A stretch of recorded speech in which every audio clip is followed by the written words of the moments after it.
Hi, ladies. It's Johnny here from Man Speak. Monday night, 8:30, and tonight is actually Man Speak Live interview with a man. And my guest tonight, like I've let you know during the week, is a guy by the name of Gareth Jay. Now, Gareth is his background. He's actually a musician, and Gareth has just shared with me during the week, and tonight we've had a bit of a chat, just his background from his relationships. And now he's currently married. He's got three kids. I suppose what I'm really curious about Gareth tonight is his background and where he's come from. With his stepfather and growing up, like he's already shared openly about gambling and alcohol and how that played a part during his stages of relationships with other women, and kind of where it's led to him today. So I've had a chat with him, and it's definitely a story that I'm interested in hearing a little bit more about. But I'll let him talk a bit more. And no further ado, introduce Gareth. How you going, mate? Thanks. How you going?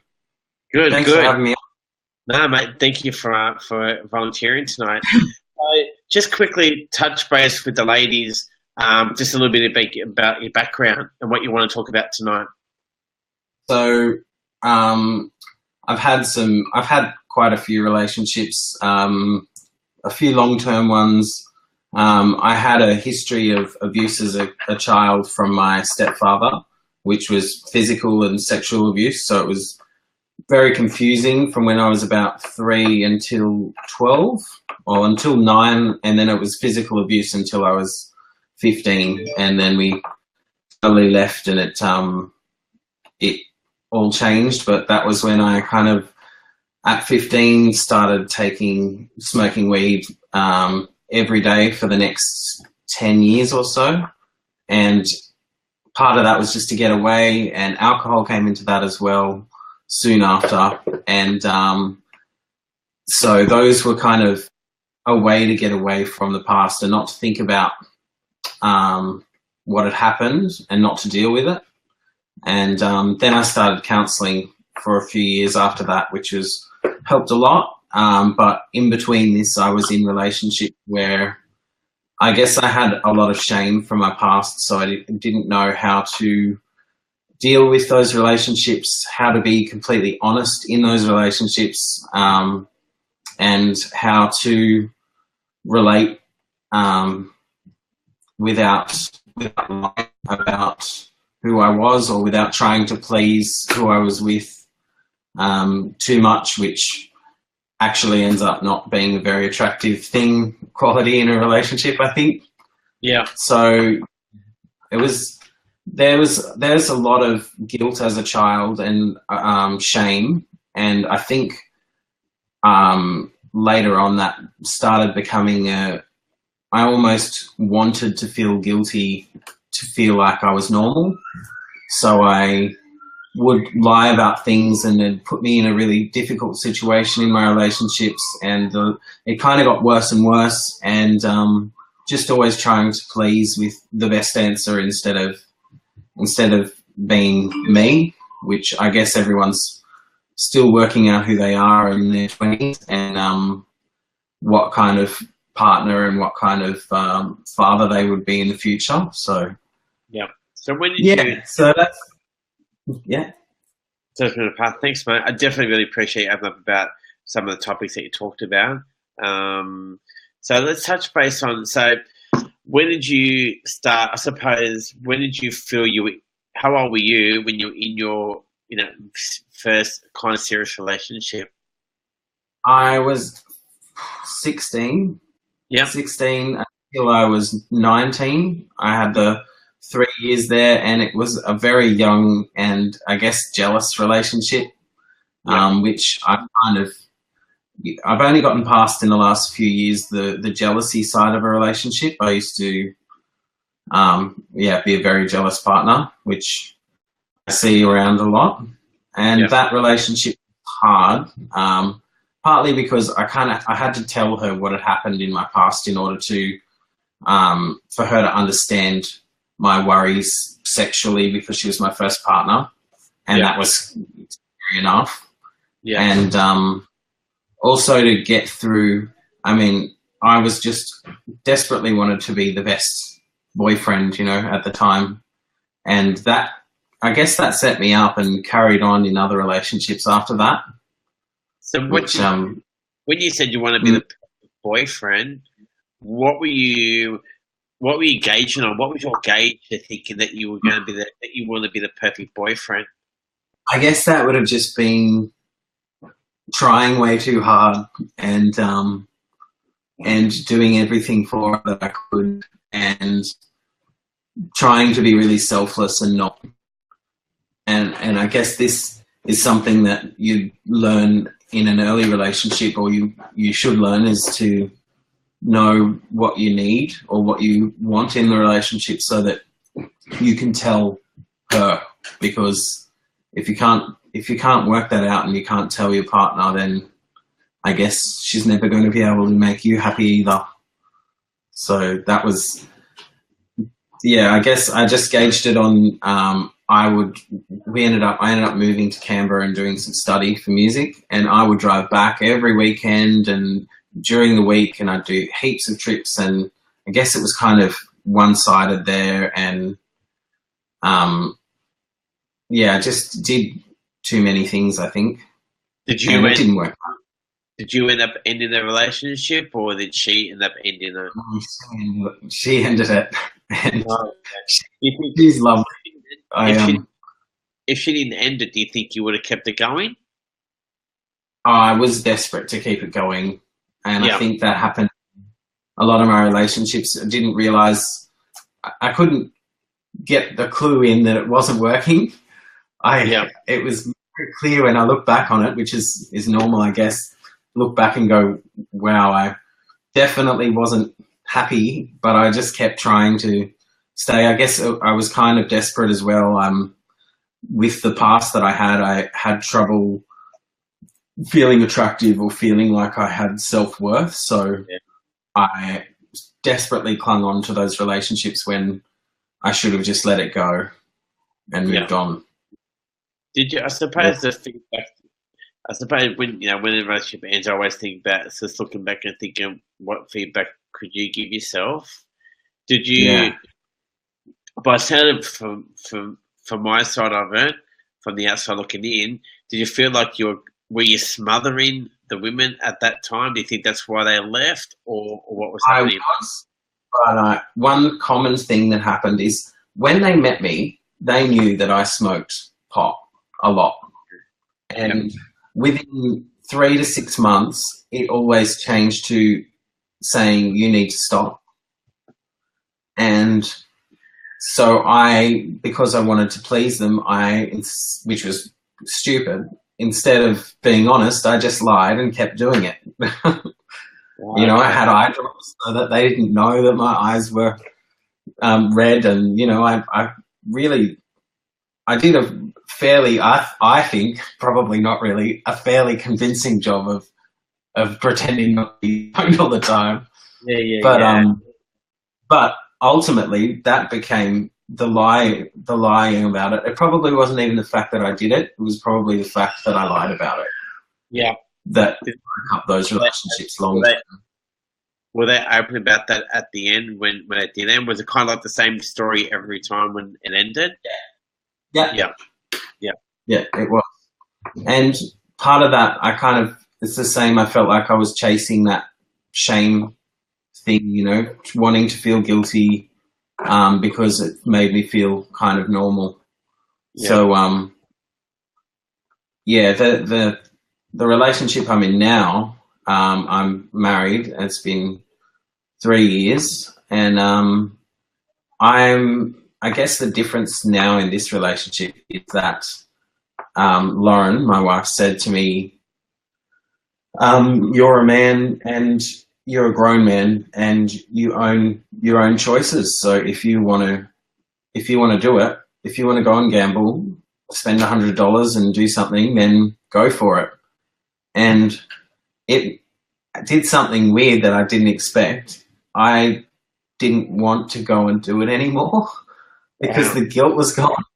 There was no more, you're in trouble for doing this, you're doing the wrong thing. It's like, okay, well, you do what you make your choices. And then So it slowed down all of those addictions pretty rapidly because I didn't need to feel guilty for it anymore.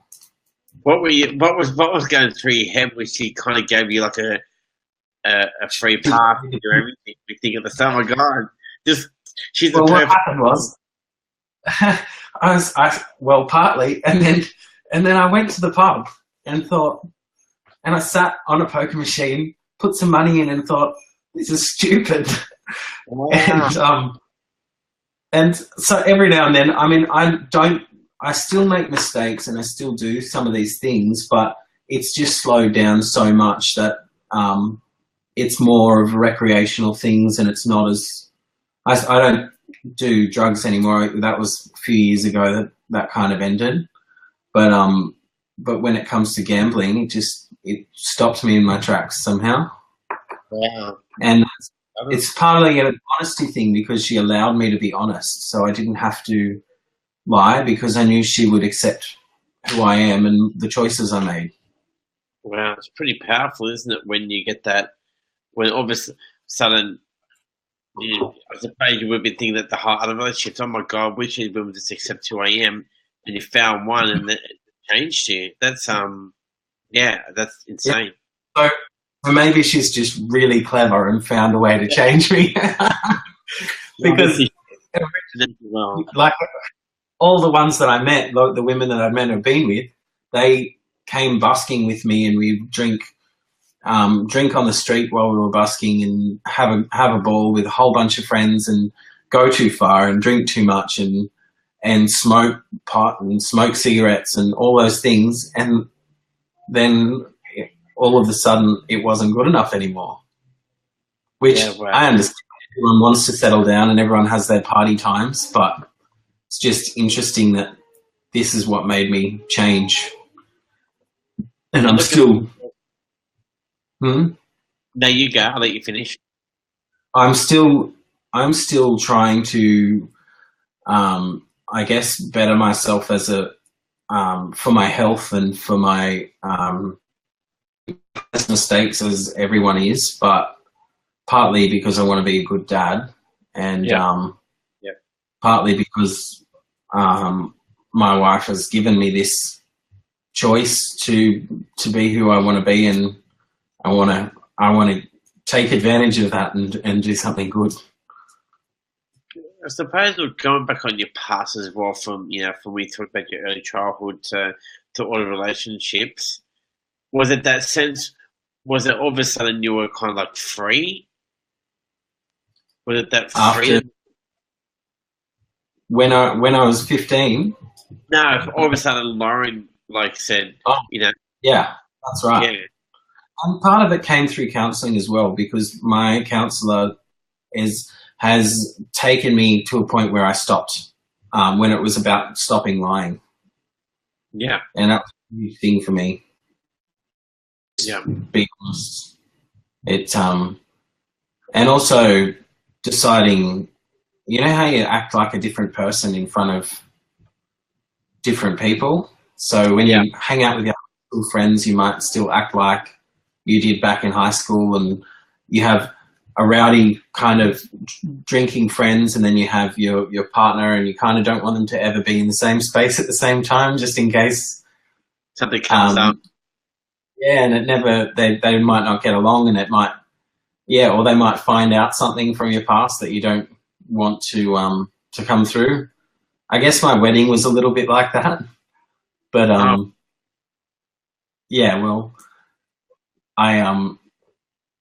but it worked out really well. I mean, everyone, I guess everyone just kind of accepted how it is. What do you think? What's one of the biggest lessons that you've learned from, I suppose, from being that 16-year-old, Gareth in the first relationship to where you are now? What are some of the big lessons? I think that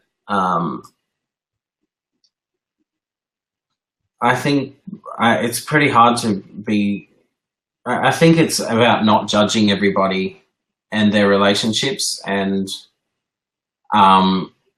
not judging all men based on one man or all women based on one woman. It's about just understanding that their history can play a huge part in the way they act or the mistakes they make, and allowing mistakes. So I've said to Lauren, and she said to me, we know we're going to make mistakes. We know we're not always going to be happy with what the other person does. So you've just got to you got to know that it's not going to be perfect, because nothing is. No relationship is perfect. Yeah. So how draining would it be, but to be in a relationship trying to make everything perfect? Yeah, I know. Yeah, it was. And with the last partner that I was with, we had this thing for 7 years where we would break up every few weeks and then we get back together, and it was really exhausting, really draining. And why would that happen? Why would the breakup happen and get back together again?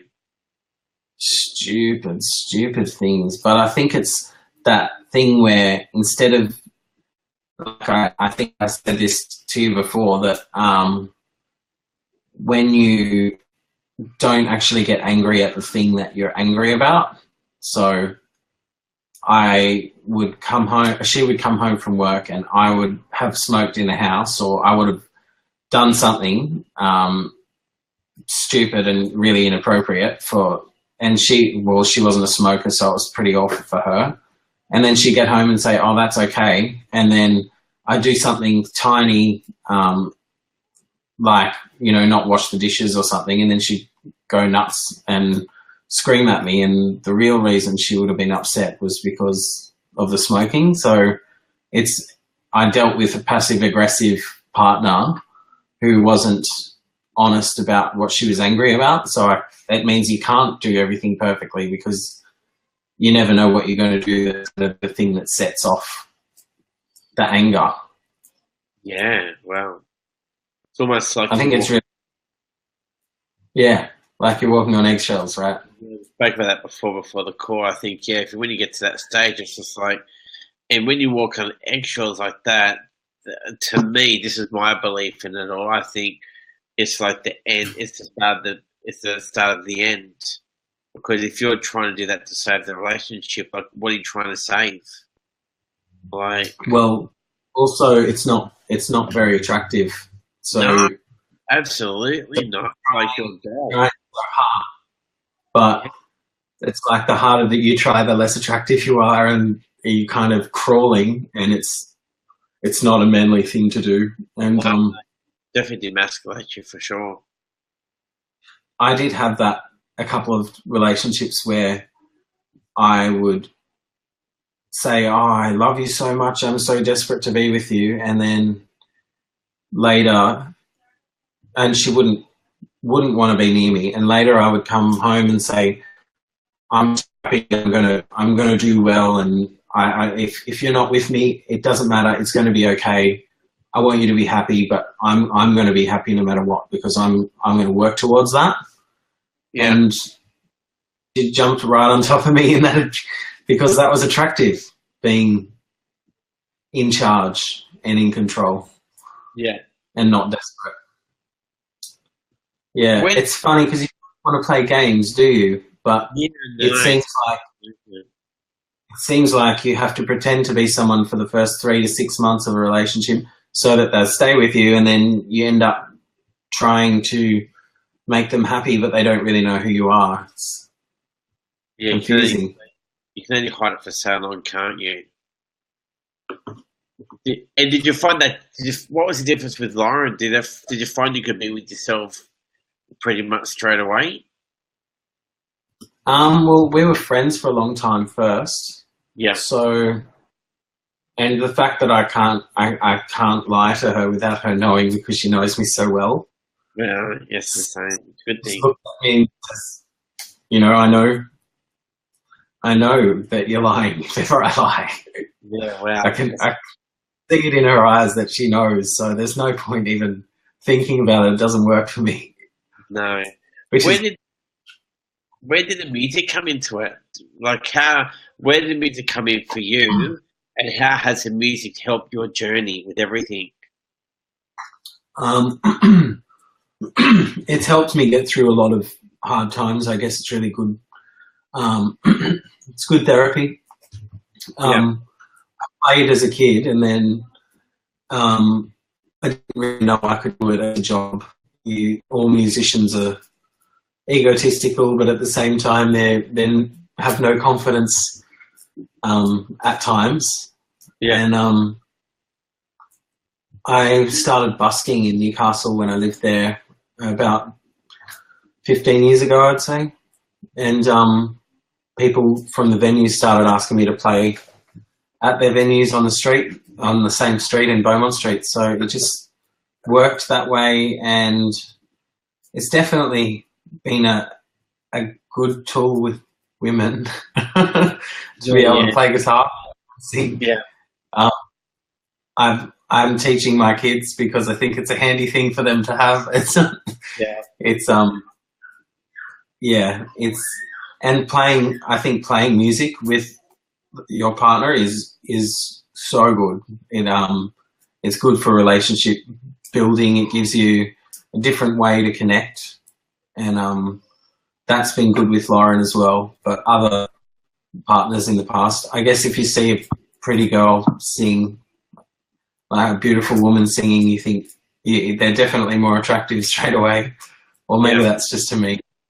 No, I suppose it's yeah, I probably have to agree with you with that one. But yeah, I suppose it's I suppose it's that common interest, isn't it? That you've got a bit of a common interest there. Like, it's good to have your own thing that you like doing, but obviously, not only with your children, but you can also come together with something that you love doing. Yeah, How did you yeah. handle? How did you handle being a musician? I've got to ask this question.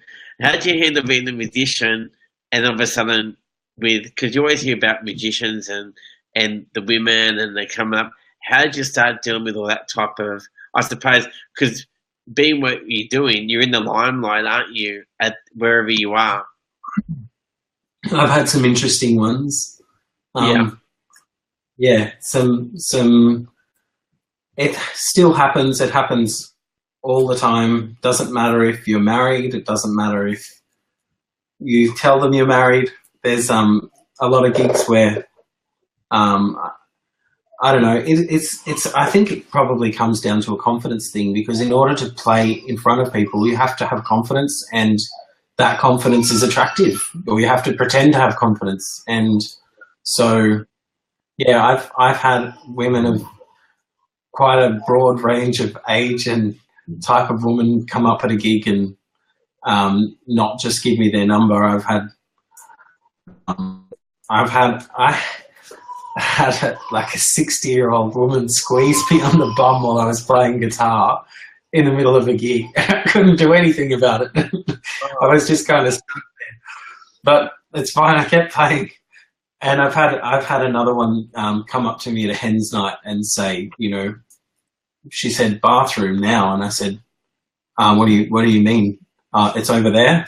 And she said, no, you and me, bathroom now. And I just didn't get it. And then I realized what she was saying and said, I'm sorry, I'm married. And then she was really horrible to me for the rest of the night. wow. But yeah, I guess there's always temptation there, and there's always it's just part of the job, which is great. Yeah. It's nice to have people hit on you, and it's nice to have that. And I always tell Lauren about it, and she thinks it's great. She's a woman that if she walks down the street and someone wolf whistles her, she's not like, she doesn't take offense to that. She comes home and said, "Oh, someone whistled at me today," which is interesting. She says that, and I'm like, "Oh, that's nice." Well, it's not the nicest way to approach a woman. I would never do it. It's too scary. Horribly offensive. But for her to make it that way is pretty cool. She said, "You know what? That's great. Made me feel attractive."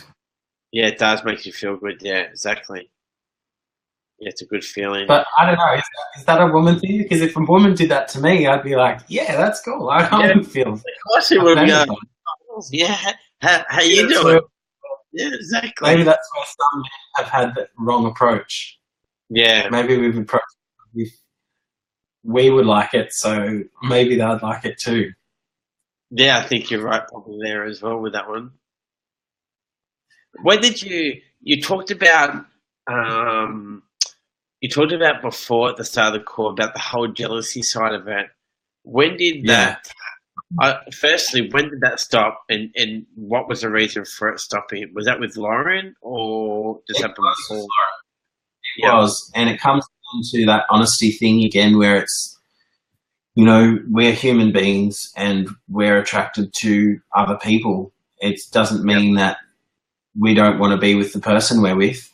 It doesn't mean that we are going to act on it, but I could should be able to find somebody attractive and say, oh, she's pretty, you know, yeah, it's not. And she should be able to do the same thing to me and say, hey, um, that guy was hot. She'll say that a bit to me. I don't care. That's great. yeah. Or, you know, this guy was flirting, trying to flirt with me. We were at the police station getting a police check for a job we were doing.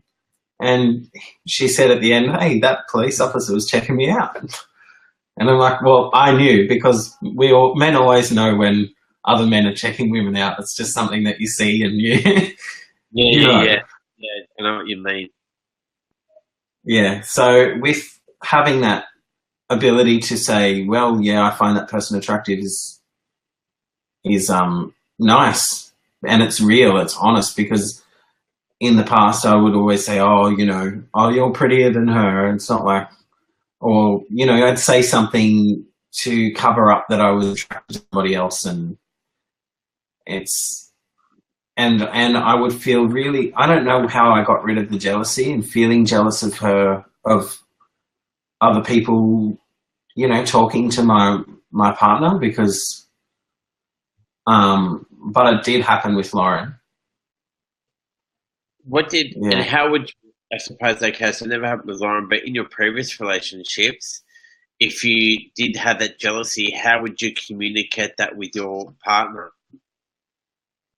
Um, we, I guess it was that passive aggressive thing. I'd probably be like, oh, so you were flirting with that guy, huh? Like, and then you just end up having a stupid fight about something that isn't even real.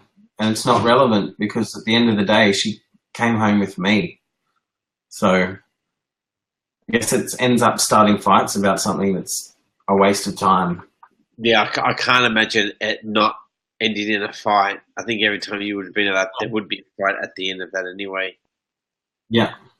Yeah. Yeah. And how about how's it changed you being? How's it changed anything that you've done in the past now that because obviously you grew up, you're saying like being abused by a stepfather and stuff like that. How do you feel? How's it changed you now being a dad yourself?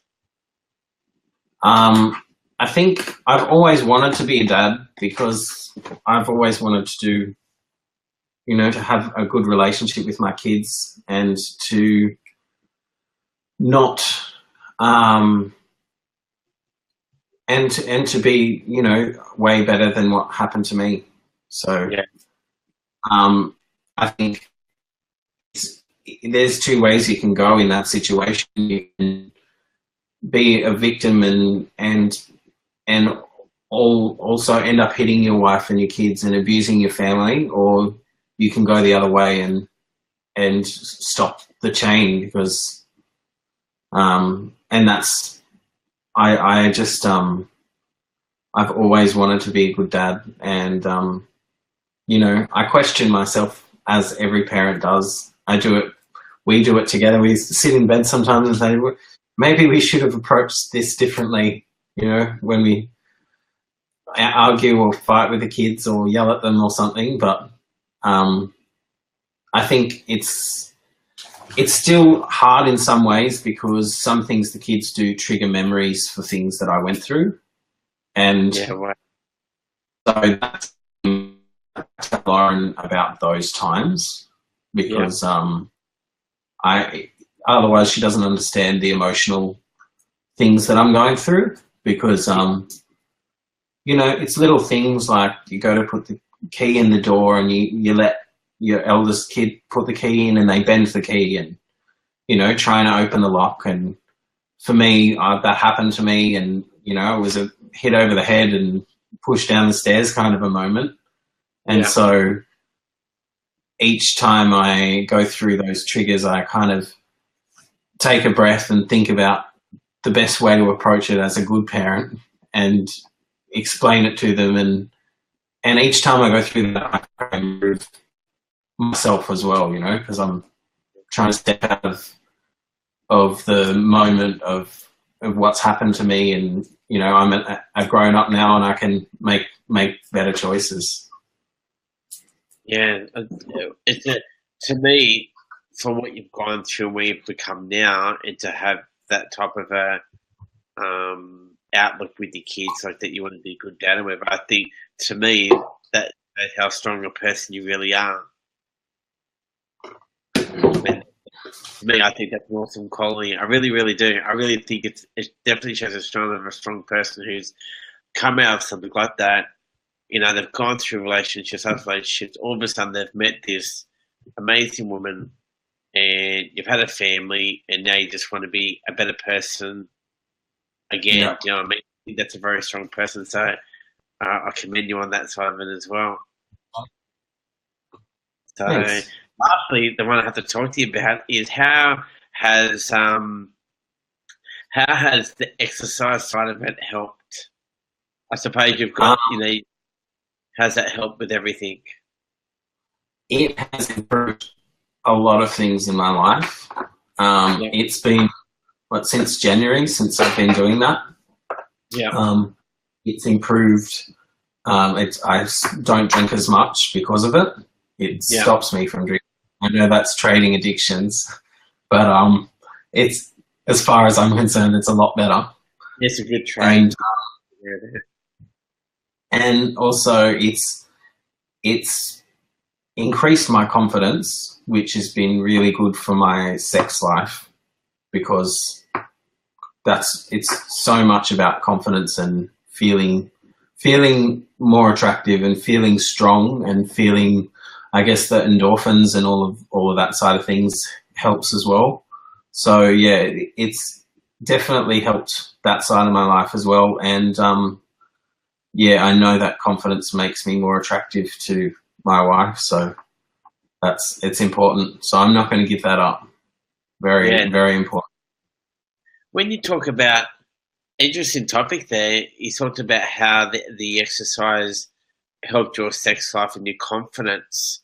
Did you feel before, was that not only before exercise, but was that something that happened with all relationships, that you didn't have that confidence and that sex side of it wasn't as strong as it is now? I've always had a pretty crazy sex drive, and most of my partners have as well. But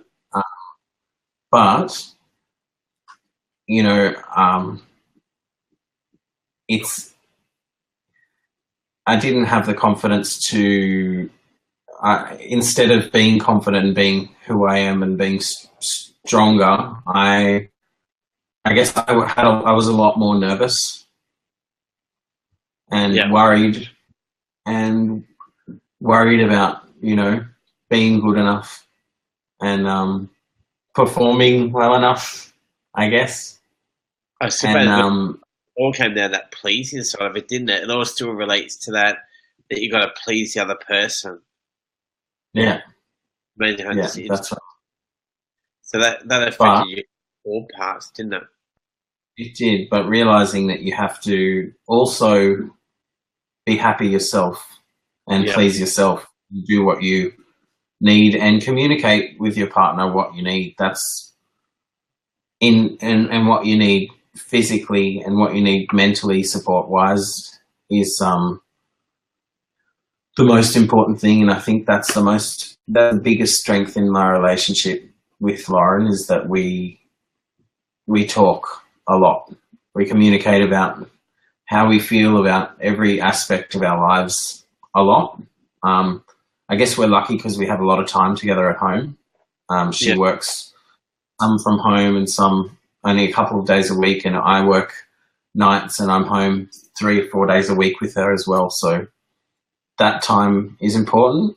So Yeah. I don't know how we would cope if we both worked full time and hardly saw each other, because then I see it a lot with my friends where it's almost like they're competing with their partner about how much work they're doing, and like their work is harder or more important, and so they lose that communication. So yeah, I hope it lasts. I hope that communication lasts with us, and yeah, I guess we'll see. Yeah. I'm sure you can never, like, it's not like I'm unsure. I know that I want to, like, that this is it for me, but you also just never know what's going to happen in your life and what's going to complicate it. So Yeah, yeah, enjoy it. ignore my last, I suppose. Yeah, and I suppose just embrace it, and I suppose be grateful that you've got that. You've got that in your life. Do you know what I mean? And you're definitely setting a good example, I suppose, for your kids as well, because they're going to grow up with a different belief than you did. Yeah, definitely. And um, I don't know if I believe in not fighting in front of your kids at all, but they definitely need to see that you love each other. Yeah, Like, if that's possible, then it's helpful. It's good for them long term, I think. yeah. I don't think Yeah, it's all about cop bullying too much, isn't it? Really? it's yeah hard. It's I could never imagine not being there all the time, and that would be really hard in any. There's so many broken relationships, so it would be so hard on both parents. Yeah, So yeah, I'm definitely appreciating that while in this situation. yeah. That's good. Everything happens for a reason, I suppose. But yeah, it's good that you got the communication. So I think I suppose that's what the whole thing about Man Speak is all about. It's all about improving the communication between men and women, and women find that man that they can that opens up to them, and if a guy can open up to a woman and communicate with them more, then that's a big thing for a man to actually do that. It's a big thing for us to be able to communicate about our past, about how we're feeling. If as men, if we do that, then we obviously value that woman a lot. And I don't think that we're encouraged to open up like that as a child. As a No, man, you're told to bottle it up in occasions, and so then when you're in a relationship, you have to learn to be open and trust the person to understand and not expect you to hide your feelings because that's what we're brought up to do. We're brought up as men. I think we're brought up way too much to not be sensitive and to not be honest about our feelings. We're supposed to just man up and deal with it. yeah, it's But I think amazing. it's important to understand that. Yeah, and I've heard that from so many interviews I've done. Like it comes up time and time again. When we've grown up, we're not supposed to tell how we feel. We're supposed to suck it up. Be man.